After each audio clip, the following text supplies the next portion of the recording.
राधे।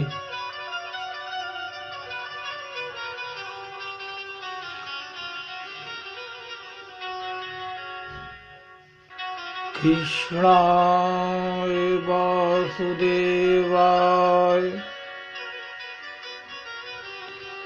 हरे परमात्मने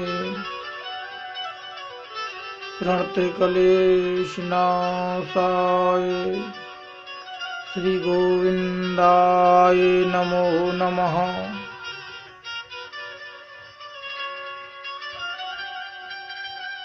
श्री बालकृष्ण लाल की वांग्मय प्रतिमूर्ति श्रीमद् भागवत महापुराण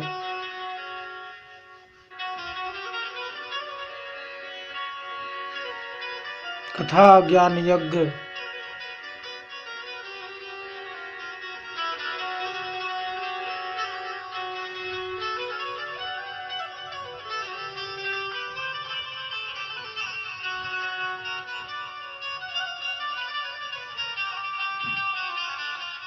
मनुष्य के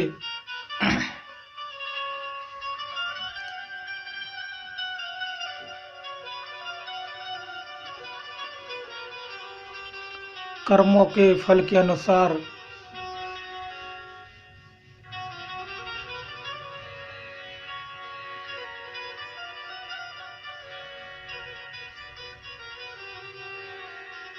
जैसी उसकी इच्छाएं होती हैं वैसा ही से फल प्राप्त होता है। यह कथन सत्य है। बच्चे माँ बाप से कुछ इच्छा करते हैं, पिताजी हमें साइकिल दिला दो, पिताजी हमें स्कूल में पढ़ने जाना है, हमें इस अध्यापक की कोचिंग पढ़ना है, इस अध्यापक के यहाँ पढ़ने जाना है, यह कपड़े चाहिए, यह जूते चाहिए, यह मोजे चाहिए, यह व्यंजन चाहिए, यह फल चाहिए, यह मिठाई चाहिए। तो पिताजी एक बार मना कर देते हैं, बच्चा है नहीं है, लेकिन बार बार कहने पर बच्चा बिलख बिलख कर रोता है, जमीन पर लौट जाता है। तो आखिरकार पिताजी को दिलाना ही पड़ता है वह सामान। इसी प्रकार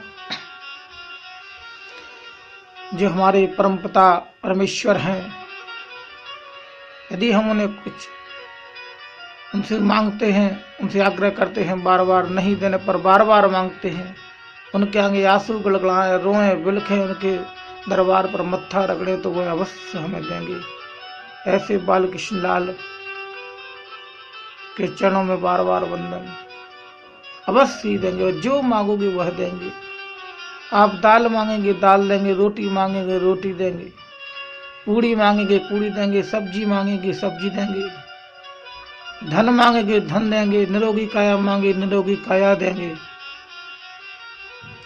ऐश्वर्य मांगेंगे ऐश्वर्य देंगे, भक्ति मांगेंगे भक्ति देंगे। जो मांगोगे वही मिलेगा। दाल रोटी मांगने पर वह आपको मिठाई नहीं देंगे, ये बात आप भूल जाइए। वही चीजें देंगे जो आप मांगेंगे। इसलिए प्रभु से हमें वही मांगते रहना चाहिए और मांगना चाहिए, क्योंकि देनहार कोई और है, देते रहे दिन रैन। वही देते हैं सब कुछ, बस जो इच्छा करो वही मिलेगा। ऐसी बालकृष्ण लाल की श्रीमद् भागवत महापुराण, उनके चरित्र का वर्णन जिस कथा में है, हरिचरित्र की कथा आप श्रवण कर रहे हैं।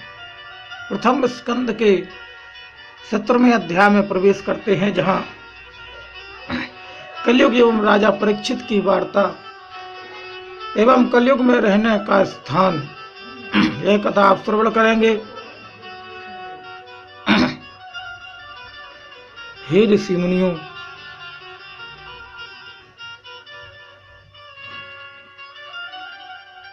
अपने कथन को जारी करते हुए सूत जी बोले, जिस समय राजा परीक्षित धर्म रूप बैल एवं गाय रूप पृथ्वी की वार्ता सुन रहे थे, उस समय राजा का रूप धारण किए हुए अति काले कलूटे मुख वाला, सिर पर मुकुट धारण किए, हाथ में डंडा लिए, रथ पर सवार होकर एक मानव रूप आया और रथ से उतरकर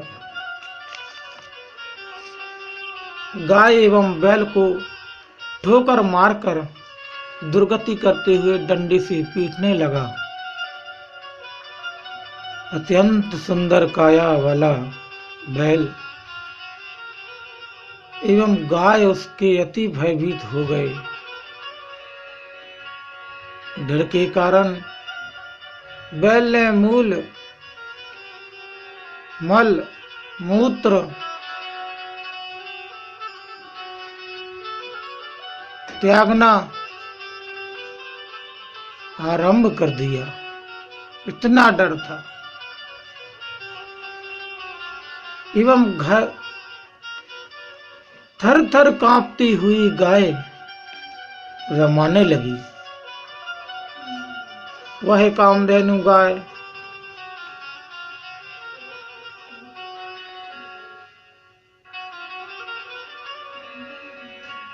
पीड़ा से त्रस्त होकर आंखों से आंसू बहाने लगी। महाराजा परीक्षित को उस दुष्ट प्रकृति वाले राजा पर अत्यंत क्रोध आया एवं अपने रथ पर आरूढ़ होकर घन गर्ज करते हुए बोला, रे दुष्ट पापी नीच, अरे दुष्ट पापी नीच नराधम आतताई, तू कौन है जो इतनी बुरी तरह निरीह जीवों को पीट रहा है? तू किस देश का राजा है जो शूद्रों जैसा कर्म कर रहा है? इन निरपराध पशुओं को प्रताड़ित करते हुए तुझे लज्जा नहीं आती? तूने महान अपराध का कार्य किया है, इसलिए अपने दादा श्री अर्जुन के गांडीव से आज मैं तेरा वध करूंगा। तेरा वध ही उचित दंड होगा। राजा परीक्षित के वचन सुनकर कलयुग भय से कांपने लगा। तब राजा परीक्षित बैल से संबोधित होकर बोले, हे वृषभ, तुम 4 पैर वाले थे, तुम्हारे 3 पैर कैसे टूट गए? तुम्हें एक पैर से चलने में अत्यंत दुख उठाना पड़ रहा होगा। किस तरह चल पाते हो? सत्य सत्य कहो कि बैल हो या कोई देवता, तुम निडर होकर अपनी व्यथा का वर्णन करो। राजा परीक्षित के वचनों को सुनकर बैल की आंखों से आंसू बहने लगे। पुनः बोले राजा परीक्षित,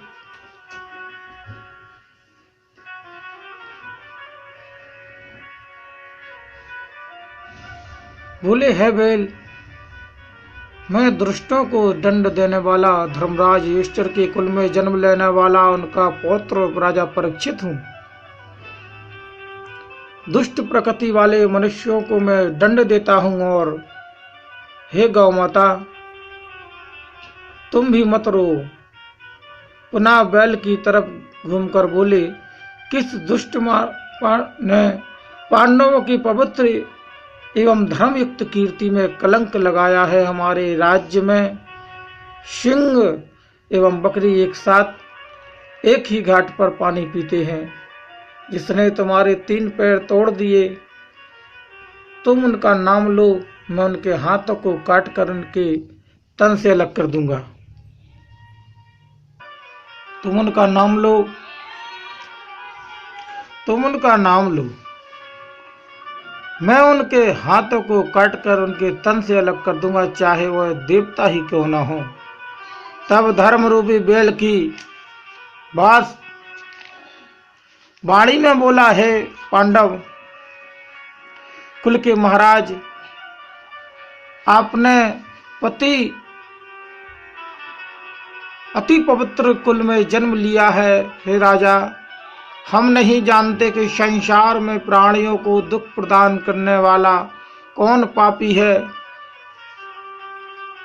कोई प्रारब्ध को दुख का कारण मानता है तो कोई कर्म को भी कुछ लोग दुख का कारण मानते हैं। कुछ लोग ईश्वर को दोष देते हैं। अब आप ही निश्चित कीजिए कि मेरे दुख का कारण क्या है।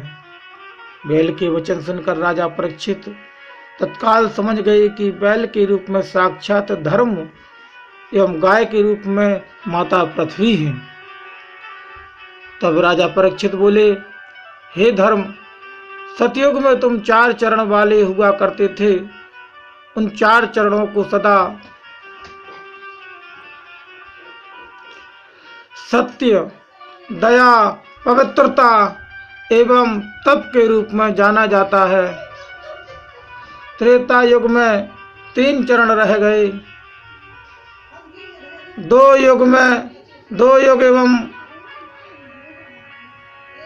द्वापर में और कलयुग का आगमन होने पर तुम्हारा एक ही चरण शेष बचा है और यह अधर्मी कलयुग तुम्हारे चौथे चरण को भी नष्ट करना चाहता है। भगवान वासुदेव ने पृथ्वी का भार हल्का किया था, किंतु उनके गोलोक गमन से पुनः पाप बढ़ने लगे हैं। इतना कहकर राजा परीक्षित ने म्यान से अपनी तेज धार वाली तलवार बाहर निकाल लिया और पाप रूपी काले कलूटे कलयुग को मारने दौड़े। यह देख कलयुग ने सोचा कि इस धर्मात्मा राजा के हाथ से मेरे प्राण नहीं बचेंगे। अतः कातर होकर राजा परीक्षित के चरणों में गिर कर गिड़गिड़ाते हुए बोला, हे राजन, मैं आपकी शरण में हुई। यह देख राजा का क्रोध कम हो गया। शरणागत की रक्षा करना उनका धर्म बन गया। अतः बोले, हे अधर्म रूपी कलयुग, तुम मेरे राज्य में कदम नहीं रखना, तुम्हें मेरे राज्य में कदम नहीं रखना चाहिए। तेरे रहने से मेरे राज्य में पाप, झूठ, चोरी, छल कपट एवं भ्रष्टाचार बढ़ेगा। इसलिए तू तुरंत मेरे राज्य की सीमा से बाहर निकल जा। मेरे राज्य में साधु, संत एवं धर्मात्माओं का निवास है। जैसे अधर्मियों के लिए कोई स्थान नहीं है। राजा परीक्षित के कठोर वचन सुनकर कलयुग घोर असमंजस में पड़ गया। फिर कुछ पल चुप रहने के पश्चात सिर झुकाकर निवेदन करता हुआ बोला, हे पृथ्वीनाथ, समस्त पृथ्वी पर आपका राज्य स्थापित है। अतः आप मुझे कोई उचित स्थान बताएं। कलयुग के वचनों को सुनकर राजा परीक्षित बोले, हे कलयुग, तेरे लिए मैं 4 स्थान निर्धारित करता हूँ। मद्यपान, धूत, जुआ, हिंसा एवं परस्त्री गमन। यह सुनकर कलयुग विचलित होने लगा। बोला, हे क्षमाशील एवं धर्मात्मा राजा, उपरोक्त 4 स्थान मेरे लिए अपर्याप्त है। मेरा निर्वाह हो पाना बहुत कठिन है। तब राजा परीक्षित ने उसे एक स्थान और प्रदान किया, कहते हुए कि कलयुग को वचन सुनाए कि हे कलयुग, तेरे दीनता पर तरस खाकर मैं तुझे 5वें तत्व के रूप में स्वर्ण यानी सोना प्रदान करता हूँ। तू स्वर्ण में निवास कर सकता है। ये 5 स्थान प्राप्त करने के लिए विविध प्रकार के अनुयाय किया कलयुग ने, अन्यथा ये स्थान उसे प्राप्त न होते। यह विनय पूर्वक बोला, राजा, मैं अधर्मी अवश्य हूँ, किंतु मेरे भीतर एक महान गुण भी है। सतयुग में 10,000 वर्ष कठिन तप करने से मोक्ष प्राप्त होता था। त्रेता में 1,000 वर्ष, द्वापर में 100 वर्ष तक तप ध्यान करने से मोक्ष गति मिलती थी, किंतु मेरे काल में क्षण मात्र में ही मनुष्यों की मोक्ष गति मिल जाएगी। किंतु क्षण मात्र का हरि भजन, हरि पूजन, समय पूर्ण श्रद्धा, भक्ति एवं मन की चंचलता को स्थिर रखकर किया जाए। सूत जी बोले, हे कथा श्रवण करने वाले ऋषियों, यही कारण था कि राजक परीक्षित ने उसे स्वर्ण में निवास करने का अधिकार प्रदान किया। उसी समय वह राजा परीक्षित के स्वर्ण मुकुट में प्रवेश कर गया। अतः हे ऋषिजन, मनुष्य को चाहिए कि जिन 5 तत्वों में कलयुग का वास है उनसे दूर रहें, तभी सद्गति होगी। कलयुग के स्वर्ण में प्रवेश के पश्चात राजा परीक्षित अपने राजमहल में आए और आदेश देकर समस्त राज्य में ढिढोरा कर दिया। कोई मंदरा यानी शराब ना पिए, जुआ ना खेले, साधु संत का पूर्ण सम्मान करे, पर स्त्री गमन ना करे। जो इस राज्याज्ञा का उल्लंघन करेगा उसे हम स्वयं दंडित करेंगे।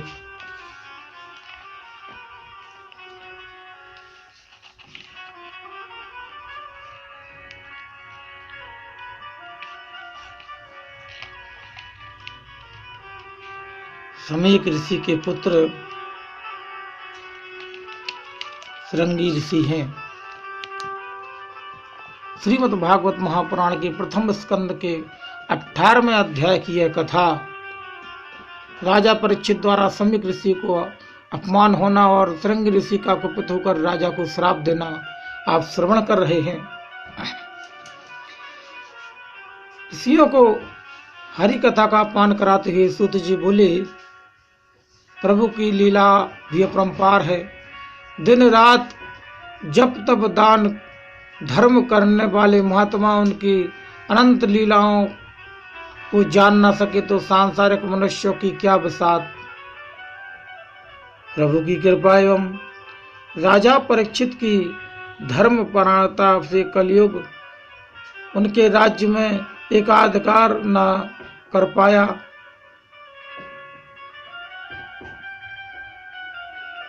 धर्ममूर्ति न्यायमूर्ति राजा परीक्षित स्वयं अपने प्रजा का सुख दुख देखने जाते थे। उन्हें कलयुग के आगमन की चिंता इसलिए ना थी क्योंकि उन्होंने कलयुग का निवास स्थान निश्चित कर दिया था। राजा परीक्षित धर्मज्ञ होने के साथ परम ज्ञानी भी थे। वे कलयुग से तनिक भी देश भाव न रखते थे, क्योंकि दुष्ट प्रवृत्ति होने के साथ कलयुग में गुण भी विद्यमान थे। क्योंकि दुष्ट प्रवृत्ति होने के साथ कलयुग में गुण भी विद्यमान थे।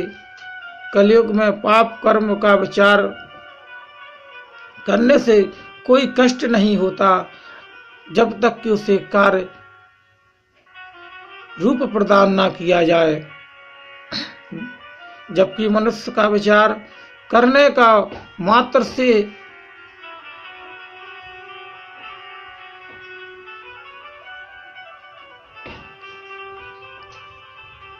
मात्र पुण्य का विचार कलयुग में कर लिया जाए तो फल की प्राप्ति हो जाती है। हरि भजन और कीर्तन हो अनंत फलदायी होता है जहां हरि भजन और कीर्तन होता है। थोड़ा सा कीर्तन करने से समस्त पाप नष्ट हो जाते हैं। ऐसा अन्य युगों में ना होता था। अन्य युगों में जीवन पर्यंत तप करने से भी वह फल ना प्राप्त होता था जो कलयुग में प्रभु का नाम का स्मरण करने से प्राप्त हो जाता है। सावधान मनुष्यों का कलयुग कुछ भी नाश नहीं कर पाएगा। तब ऋषिगण बोले, हे सूत जी, आपने हरि कथा का रूपी अमृत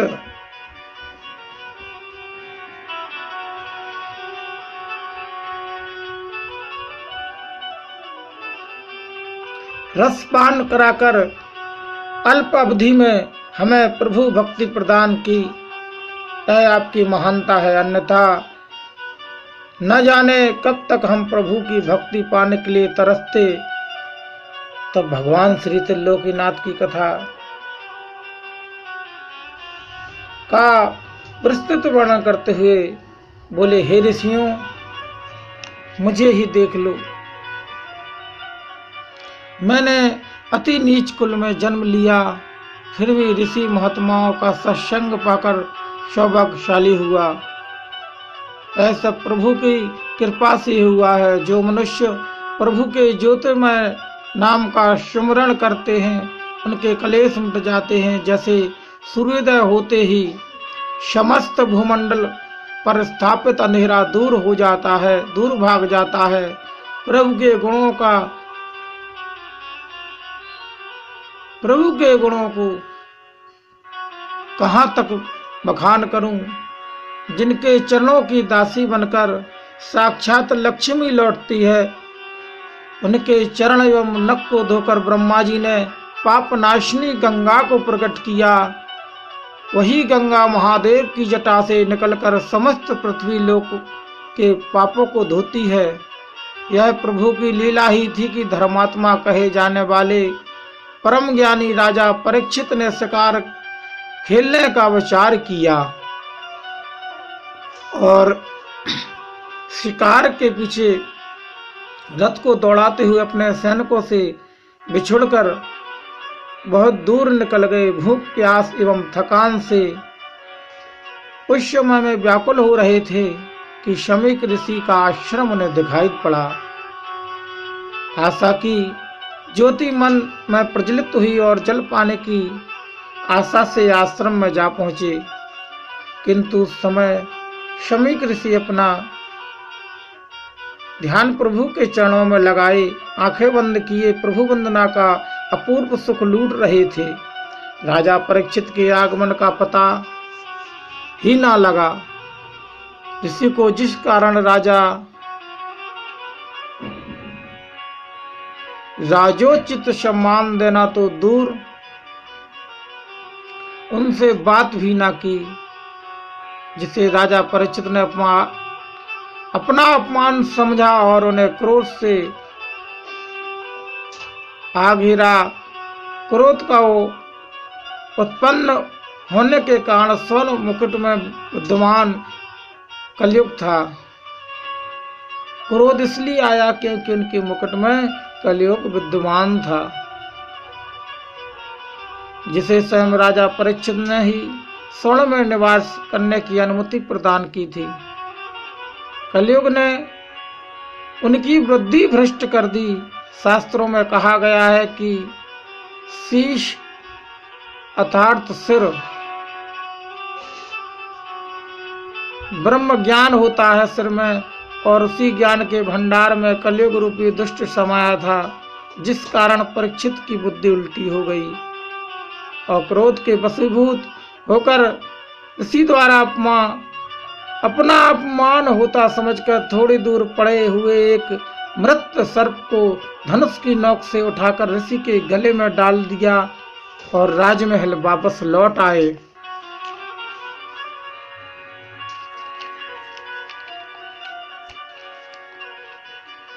शमीक ऋषि के पुत्र श्रृंगी ऋषि को कुछ बालकों ने जाकर यह हाल बतलाया कि किसी दुष्ट ने तुम्हारे पिता के गले में मत सर्प डाल दिया। बालक श्रृंगी ऋषि यह सुनते ही क्रोधित हो उठे और क्रोध में अपने साथियों बालकों से बोले, मैं उस दुष्ट राजा को ऐसा दंड दूंगा कि भविष्य में किसी भी तपस्वी अथवा ब्राह्मण का कोई अपमान ना करेगा। और ऋषि पुत्र ने अंजलि में जल लेकर अभिमंत्रित किया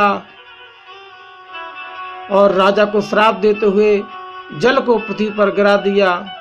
हे दुष्ट राजा, तूने मेरे पिता के गले में मृत सर्प डाला, जबकि उनका कोई दोष न था। अतः आज के 7वें दिन तुझे तक्षक सर्प डस लेगा और तू निश्चित रूप से मृत्यु को प्राप्त होगा। श्राप देकर ऋषि कुमार रोते हुए अन्य बालकों के साथ आश्रम में आए और पिता के गले में मरा हुआ सर्प देखकर जोर जोर से रोने लगे। ऋषि की समाधि टूटी तो पुत्र को रोते हुए पाया। रोने का कारण पूछने पर मालूम हुआ कि मृत सर्प को मेरे गले में डालकर चले जाने वाले राजा परीक्षित को श्रृंगी ऋषि ने श्राप दे दिया। तब शमीक अति दुखी और दुख व्यक्त करते हुए बोले, हे ज्ञानी बालक, राजा की एक छोटी सी गलती पर तूने भयंकर श्राप देकर घोर पाप किया है। राजा परीक्षित जैसा धर्मात्मा के राज्य में ऋषि मुनि निर्भय होकर जब तप करते हैं। तेरा श्राप झूठा नहीं हो सकता। राजा की मृत्यु तूने निश्चित कर दी है, किंतु अब तुझे और अधिक चिंता होने लगी है मुझे। अब राजा ना रहेंगे, चारों तरफ अपराध बढ़ेगा, धर्म की समाप्ति हो जाएगी और अधर्म बलवान होगा। हे पुत्र, तूने राजा को श्राप देकर घोर अन्याय किया है। इतना कहकर शमीक ऋषि ने कुमुर्क नाम के अपने एक शिष्य को बुलाया और विधि पूर्वक समझाकर राजमहल भेजा और यह कहकर कि मेरे पुत्र श्रृंगी ऋषि ने आपको श्राप दिया है।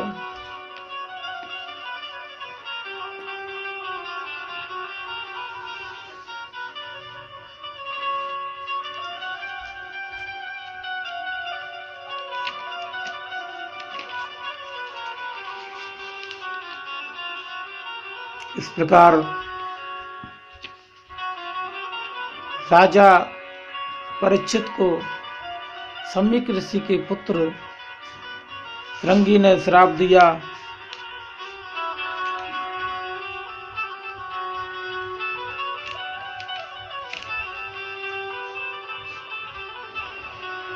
आगे की कथा में आप श्रवण करेंगे। राजा को श्राप ऋषि ने दिया, इसका ज्ञान होना एवं मुक्ति प्राप्ति के लिए सत्संग करना। मन सत्संग विवेक ना होई, राम कृपा बन सुलभ न सोई। सत्संग मिलेगा साधु संतों के पास, कथा में, भजन कीर्तन में। जब सत्संग होता है तो विवेक रूपी पुत्र का जन्म होता है, और जब विवेक रूपी पुत्र का जन्म होता है तो आपका कल्याण होता है।